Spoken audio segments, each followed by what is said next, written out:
Mashinangiz bormi? Voy, mashinangiz bo'lganda mana bu holderi shunaqa ogiz qistab ketardi. Ya'ni qo'yasan. Ana endi harakat qil.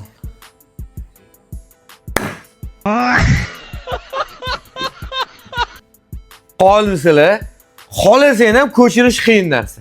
Vakuumni samakilarga yopishtirgandan keyin issiqda ko'chib ketirib joninglarga tegdimi? Xohlasanglar oynaga, xohlasanglar tarpetkaga yopishtirib qo'ysanglar bo'ladi. Lekin o'zimga yoqqanini sizlarga tavsiya qilaman. Shunaqa yoqdi. Maksivlari mo'sh ushlar ekan.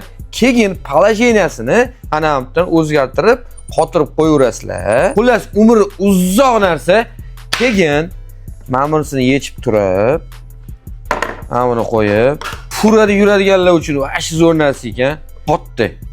Tayyor. Kallasini aylantirsanglar bo'ladi xohlagan tarafga. Любой mashinani oynasiga qo'yib olsanglar, laboyga xohlasanglar tikka qilib mana, xohlasanglar qishaytirib, panorama oynalarga lyukka qo'yib turib, xohlasanglar olddan, xohlasanglar orqasidan anaqa videolar ko'rib ketish imkoni ham mavjud. Endi sifatli narsa qimmat bo'ladi-da. To'g'rimi ukam? Narx 350 ming so'm. Butun O'zbekiston bo'yicha yetkazib berish xizmatlarimiz mavjud.